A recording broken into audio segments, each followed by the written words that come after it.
Hi. Nice reading. Thank you.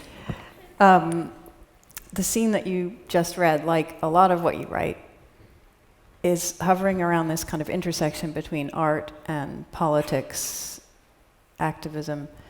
Are these things are sort of intertwined in your work, and I wonder if you think they're just intertwined in the Latin American setting, if there's any way to pull them apart. Is art always political? No, I mean, I don't think so. I don't think it has to be. I mean, there's something. I guess there's something political about saying spend 7 hours reading this book instead of earning a living. Mm-hmm.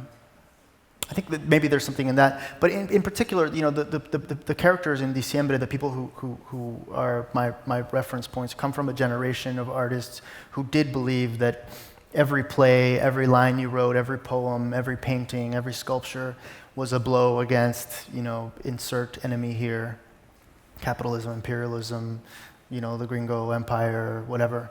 And we were talking about a time when politics felt very urgent, and art felt very urgent because it had to comment upon a political situation. I don't come from that generation, and I've seen what happened to that generation. And while I have many friends in that generation, and I have read many of the work that came out of that particular Latin American moment, I also feel I just come from a different reality. I feel like I'm able to comment on it and make fun of it, and enjoy it. Enjoy the comedy of Henry and Pata Larga thinking that they're changing the fate of the nation by performing a play, in the middle of nowhere. Right. Now you've talked about this book in general as a kind of what if rumination on your own family history. How so? Well, what's not mentioned in this particular section is the relationship between Nelson, our protagonist, and his brother, Francisco.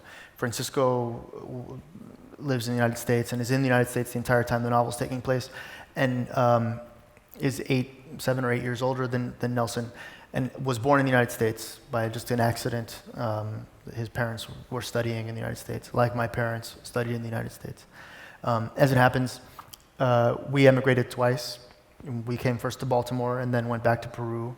My 2 older sisters were born in the United States, and then I was born in Lima, and then we moved back to the United States to the south, to Alabama.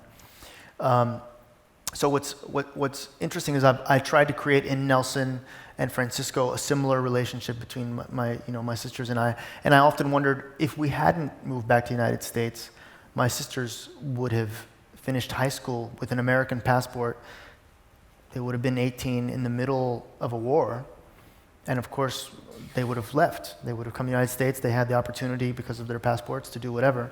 And what would that have felt like to me? What kind of abandonment would I have felt? And also, I wondered very much about that feeling that I think all young adults have, that you're waiting for your life to begin in a certain way, made more acute by the dangling carrot of the visa.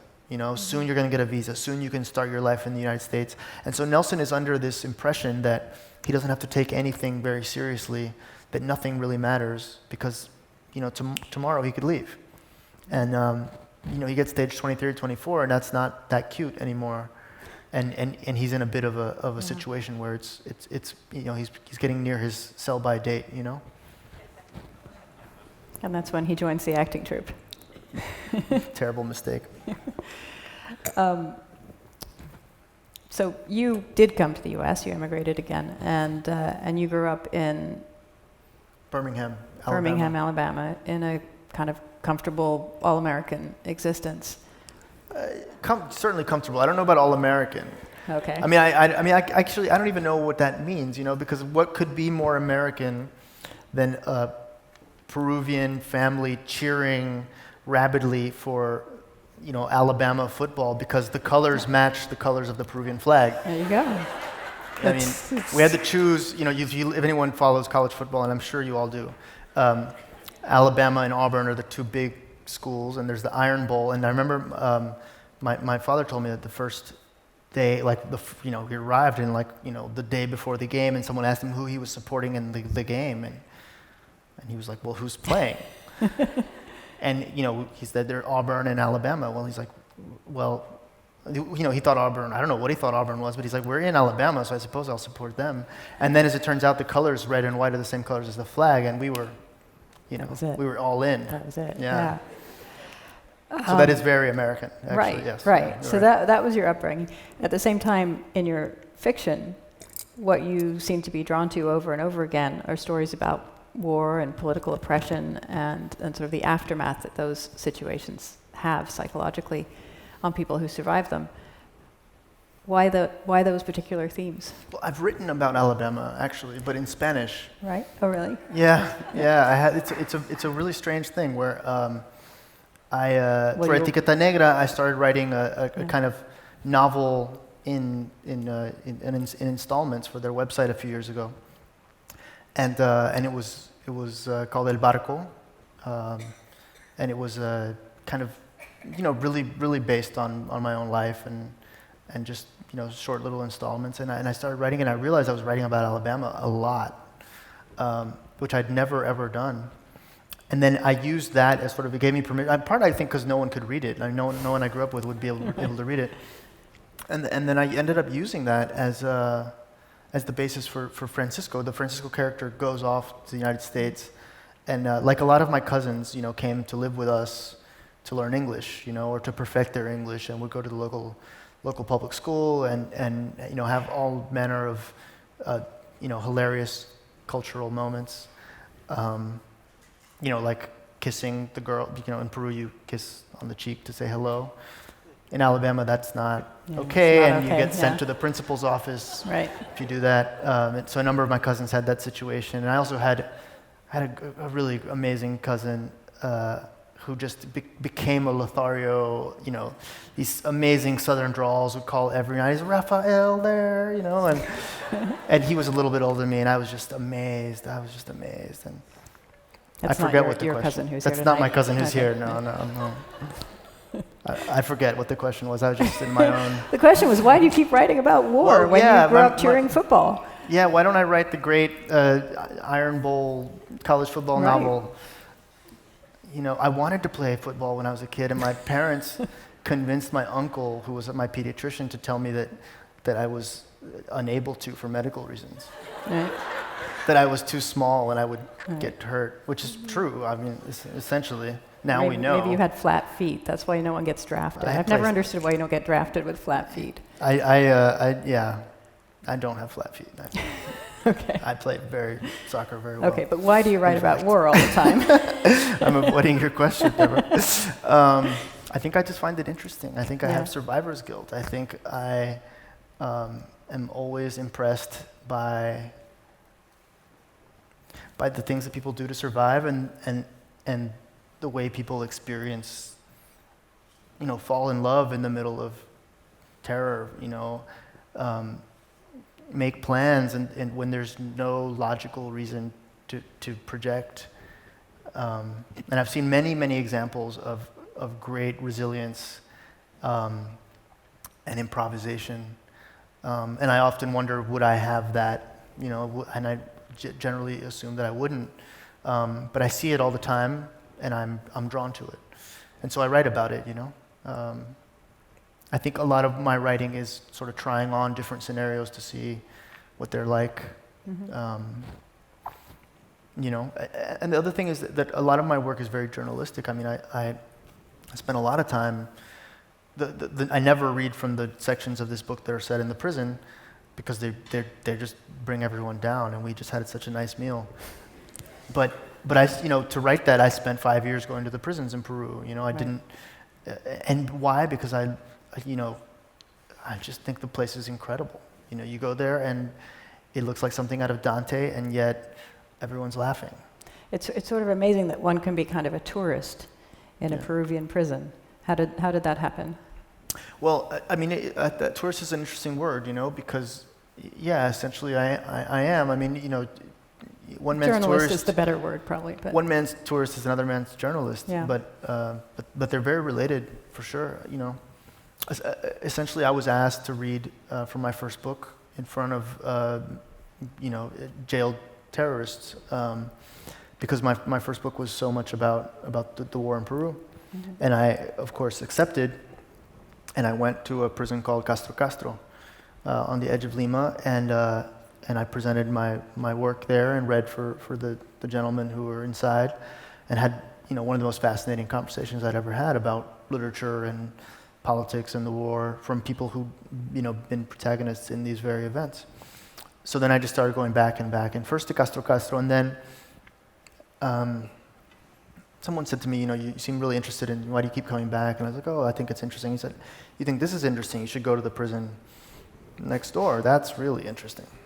And I was like, okay. So I went, and that place was called Lurigancho, which had been built for 2,000 men and had something like 11,000 men living there when I went.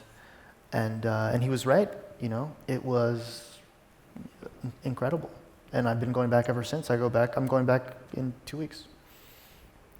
And you're just allowed to come and go? Yeah, I am. You told me at one point that maybe it was the first time in Lurigancho that they had sort of sent you in and locked the door behind you and said, go be free, but there was no form of security for you. For Lurigancho, there's no, once you get past the main gate, there's no, security is very lax. I mean, there's no guards, there's not really anything.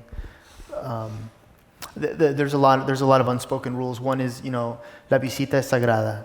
So the visitor is sacred, because you don't know if the schmoiest schmo like me is going to visit the boss, So if you take the risk of, hitting me or stealing something from me or intimidating me, you're putting your life in your hands, because maybe I know somebody, so most people don't, you're generally fine. And I know people, who are, who have had things stolen and returned because they talk to somebody, and then, there are hierarchies.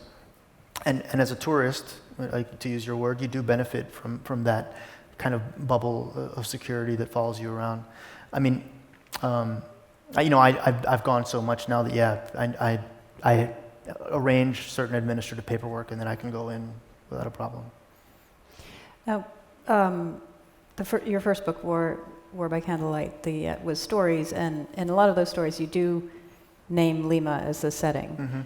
In your novels, Lost City Radio and At Night We Walk in Circles, everything is happening in an unnamed country, which is clearly Latin America, but it's not a specific country, and it's imagined. Why do that? Is it an attempt to generalize? Does it free you up from obligation to it's totally specifics? The freedom of it, and a couple of things. I mean, Lima doesn't exist in English. Lima exists in Spanish, and at the point at which I begin to describe it in English, I'm already stepping away from the reality a little bit, which gives me a lot of freedom. I don't, if you describe Lima, you're like, okay, I'm going to do the gritty Lima. Then you're Vargas Llosa already did that. Julio Ramon Ribeiro already did that. In English, I feel like I have a certain amount of space to play, and I give myself even more space by not naming the city, and by adapting the geography as I see fit. If there's anything that begins to impinge on my creativity, even if it's a place name, I feel no compunctions about doing away with it. And now I've come to like this invented city. I go back there a lot, and I sort of know my way around, and I know the neighborhoods. And I had, when I was writing Lost City Radio, I had a map of Lima that I drew on, and with a Sharpie, and renamed everything, and I was much more meticulous back then. And then I lost that map for like 7 years, and then I found it. I think I've lost it again. Actually, I don't know where it is, but it's around. It'll show up again. And then my son wrote on it again, like changed, with a, So it just keeps changing. But I do know my way around that city now, and I like spending time there, because it's Lima, but it isn't. Right. It's Lima, but it's also like, I've put in bits of Accra there where I lived, and I've put in, bits of Colombia and bits of Oakland and bits of New York and Mexico City, and I just, I play. And I think, having fun is just so important. And when you're writing and if you're having fun, then hopefully the reader's having fun too. We've talked in the past about Roberto Bolaño being an influence on you, or a writer that you're a fan of. I wondered if Marquez is also in that category, and if his loss was a landmark for you. Yeah, I was thinking about this. I mean, as often happens when someone of that stature passes away, everyone asks you what you think, you know. And I had occasion to think a great deal about it. Marquez is important for me for a number of reasons. One is that when I decided at age 20 that I was going to start reading novels in Spanish, I had no better notion than to pick up Love in the Time of Cholera, which is like 700 pages long. And at that point, my Spanish was very domestic. It was not literary. I had not studied any Spanish at all, you know. Mm-hmm. So it took me like 3 months to read with the dictionary. I was also, you know, to add sort of complexity to the task, I was also living in Accra. So it was this weird, you know, kind of psychological, you know, displacement challenge that I placed on myself to try to read this book in this particular context, which was so foreign to me as it was. But it was steadying somehow. It was a really nice experience. So that was the first book that sort of sent me down this path of sort of becoming a Latin American writer who happens to write in English. You know, I mean, those are books that we've all read, and they're all books we have to read, and they're all books that, you know, someone asked me actually today about this, and I was thinking that, you know, they asked me specifically about the influence of Garcia Marquez on my work, and I don't have an answer for that, you know. Mm-hmm. But I feel like it doesn't matter because we are all living in a literary universe after Garcia Marquez. So his influence is everywhere, whether you can see it in my prose or in my scene selection or in my pacing or whatever. It's there anyway because we're all inhaling this air that, you know, and he shifted everything. So, you know, I don't particularly like the term magical realism. I don't feel that I write magical realism. I feel like, you know, I don't feel an influence directly, but that doesn't mean it's not there. I think it's just necessarily part of the air we breathe. So let's talk about what you do write. You know, some of it is intensely realistic and social realism, and then some of it is more sort of absurdist or imaginary, and so on. How do you strike a balance of those things, and what are you aiming for? I think it's different with every story. I think with this novel, I really wanted to do something very different from Lost City Radio in some respects. I wanted to have, you know, a character who was an artist, Nelson. Whether he's a good artist or a bad artist is kind of up in question. But he certainly possesses ambition, artistic ambition, which I think is key. I wanted to tell, you know, originally this family story. I didn't want it to be a big sweeping novel about the war like Lost City Radio. Mm-hmm. I wanted it to be funnier, because I don't think that Lost City Radio is very funny. And I think, you know, I don't know if the section I read was funny, but there's some humor there. And then as I moved into the text, there were narrative challenges that just came up, right. You know, including the narrator, for example, and then it's just a problem that you want to solve. But I don't ever go into it with like an idea that, oh, this is the kind of story I want to tell, or this is... It was a book that gave you a lot of trouble. You went through a lot of drafts. I read it in a very different version, and then in this version. My apologies. For some of it. Years ago. Yeah. Why was it so hard for you, this one? It was harder than Lost City Radio to write. It was much harder, yeah. Yeah, I think that I don't remember writing Lost City Radio. I mean, I know that I wrote it because I can see all the drafts on my computer, you know. Yeah. But I don't remember the writing of it. It felt like a kind of a dream. Also, I had no friends at the time, and I was just kind of alone, you know, like very, very alone. I finished it in Oakland, and I just moved to Oakland, and I didn't know anybody. So I wasn't joking. I was literally didn't have any friends. Whereas this novel, I think it was harder just on really basic things that we never talk about as writers, but like carving out, blocks of time. I think it was harder to concentrate because, no one interrupted me because no one knew who I was or where I was before. And then, there were projects and interesting things and travel and this and that that interrupted the writing of this book. And then there was I was seduced by a really, I think, a very good idea, a very funny premise that I'd heard about this kind of weird a weird theatrical debt collection agency in Lima in the 90s called Los Hombrecitos Amarillos, the Little Yellow Men, who would follow people around dressed in yellow and kind of try to shame them into paying their debts. And I thought it was so funny, and it was so typically, that particular kind of dark surrealism that Lima gives me all the time. And so I just went straight into that with no notion of plot or anything, or any idea of what was supposed to happen. And 4 years later, I finished, and I was like, "This is complete crap. This is just it makes no sense. It has no movement, and doesn't do anything." And it was terribly depressing. It was very, very hard. That was the end of 2010. So I don't know why. I don't know. I think you can be seduced by a premise. I don't know that I'm going to start outlining, but I know that people do that, and I think it must be amazing. Well, I think we're supposed to take audience questions now. So if you have a question, raise your hand and someone will put a microphone into it. I see one right here and one right there. So first two mics. I'm curious if there is a draft anywhere of The Idiot President, an actual script, and if so, when is it coming to Broadway? There's a play called El Mandatario Idiota, which is kind of like the idiot boss or the idiot shot caller or something.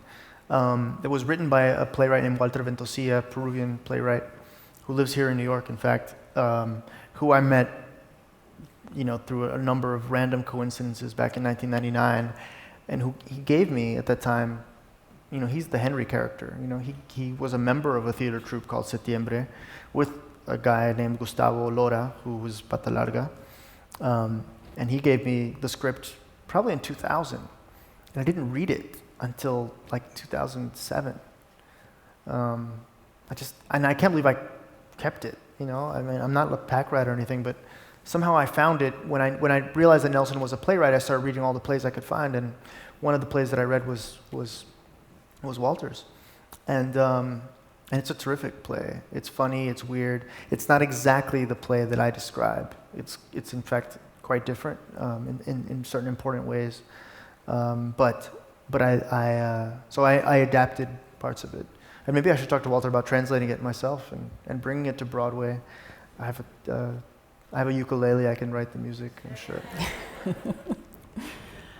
Question there. Thanks, Daniel. Hi. Hi. For me, it's very strange and fascinating to read your books because I grew up in Peru during the war, and I had an American dad, and I came here when I was 20. And I think we're the exact same age, so it's a very You were also odd. famous for being young. I'm not famous, but But young. I'm relatively young, I guess. But I guess when I read your description of the time of Sendero in Lima, of the war, it rings true to me. Mm-hmm. And you weren't there. And it's bizarre to me that you captured the feeling, including at night when we walk in circles. You have brief sections where you talk about what it was like in the late 80s, early 90s, and the blackouts, and just the tension in the city. And I'm curious how you captured that. Where did you learn about that? How did you figure that out? Yeah, no, that's a good question. I did go back. We went back to Peru quite a bit in the 80s, and we had those trips that were just kind of these shots of tension and of atmosphere. Very different. I mean, so starkly different from the place that I was growing up that those memories are very vivid for me. I vividly remember, going to school. I went for one summer. My parents sent me to school because I think they thought my Spanish was appalling. So they sent me to school, and I lived with my cousin, who's actually in the audience tonight. And we went to the same school, and my Spanish certainly improved. My soccer improved as well. And I remember doing homework by candlelight. I remember looking around Lima and being like, wow, this place is really messed up. And also comparing it to where I was coming from. And so those memories are super vivid. And then I've spent a lot of time going back, and I do for some reason I'm that guy that people tell crazy stories to, and I've heard a number of crazy stories and a number of really insightful reflections firsthand about what it was like, and I mean it's my job, I guess, is the easier way to answer it. That's what novelists are supposed to do. I don't have to do everything in order to write about it, but in this case, I think it's important that I trust my memory and I trust my ability to extrapolate from memory, but I also go back and talk to a lot of people, and I have talked to a lot of people about this stuff, Sometimes when you're coming from a place where you feel like you don't have authority to write about it, then you set about trying to create that authority for yourself, to give yourself permission to then make it all up, which is what I do. Question over here. You mentioned Marquez. In addition to him, are there any authors who influenced your development as a writer who you particularly admire? Are there any books of which you might say, wow, I wish I had written that? Oh, I think that all the time, yeah. All the time. I mean, yeah. How much time do we have? I don't know. Marquez certainly is an influence. I mean, Bolaño was also mentioned here. Roberto Bolaño is a giant to me. Joseph Roth, I think, is a writer that I go back to again and again and again. Anton Chekhov. I always say that I would take a bullet for him, although he's dead, so that's all good.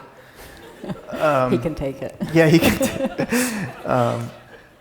it. Toni Morrison, early Toni Morrison, I love. I mean, on and on and on. American writers that I love that I'd never write like George Saunders. I think George Saunders is an absolute genius. Borges. I read a Borges story every day when I was writing Lost City Radio. Every morning I would read a Borges story. And to my great disappointment, I cannot find any influence of Borges in my work at all. And on and on and on, It's a great time to be a reader. You have access to all kinds of writing from all different types of literary traditions. I recently read Rabi Alameddin's The Hakawati, and I wished I'd wrote that. It's a beautiful book. Alejandro Zambra from Chile, I love. Yuri Herrera is one of the writers of my generation that I think is just extraordinary, and he has a book finally being translated into English this year, so that's a cause for celebration. And on and on and on, yeah. There's a question over here.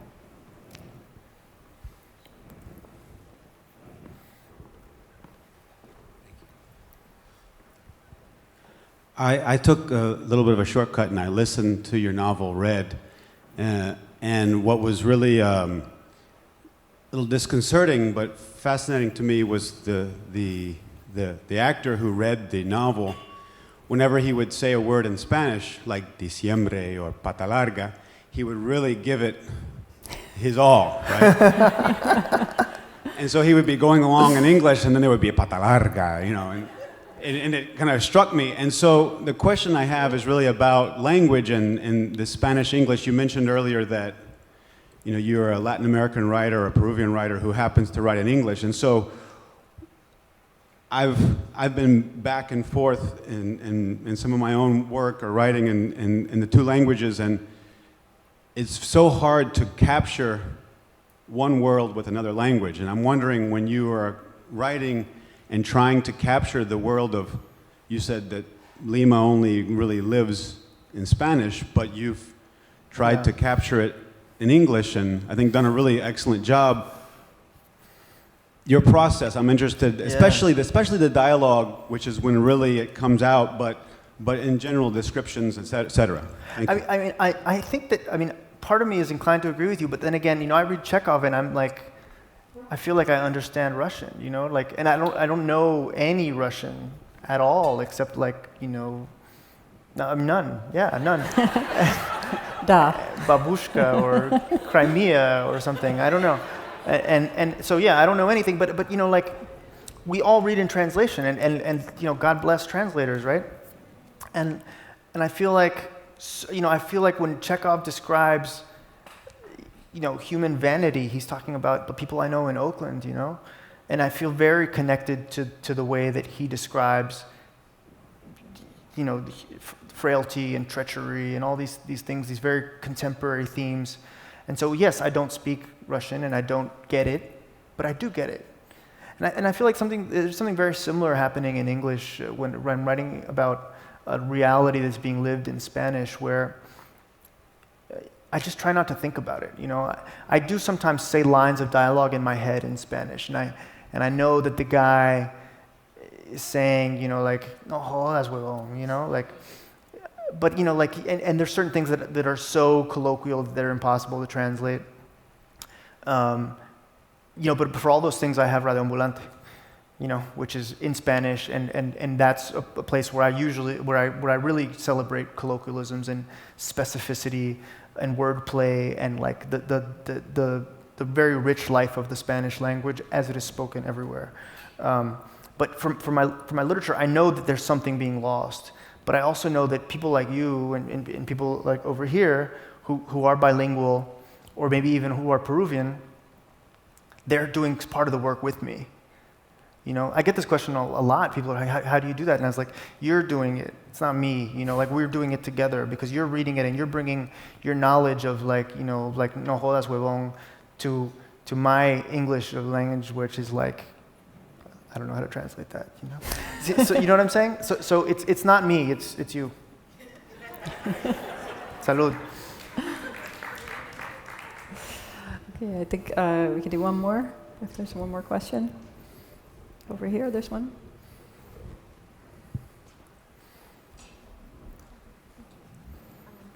To kind of piggyback on the previous question, I'm reading War by Candlelight, and I love the story about the clown.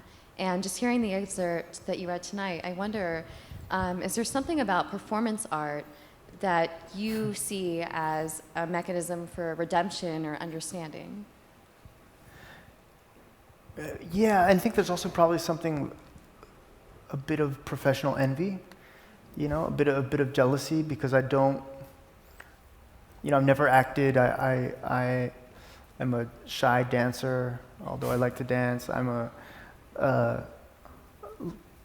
enjoy this, and I don't feel nervous about this or anything, but part because I was a public school teacher, so, get over it. But acting, declaiming, having everyone look at you in that particular way where you're like, okay, everyone, let's pretend that I'm somebody else, it's a beautiful thing, but I've never done it, and I think I'm just professionally jealous. I do think there's a capacity for transcendence in every human being that good actors are able to tap into easier. They have more access to that, and I have a lot of respect for it. In City of Clowns, and actually, someone told me that. That this novel was very similar to City of Clowns in some way. That Nelson and Chino were very similar. They're both looking to break out of who they are by putting on a set of characteristics that are imposed. I hadn't realized that when I was writing, but I think you're right. I think there is some of that it is a fun, easy, interesting, compelling, hopefully, way to force your characters to make decisions about who they are. So I think that might be it. Thank you very much. Thank you, Deborah. Thank you all for coming. Thank you. Thank you.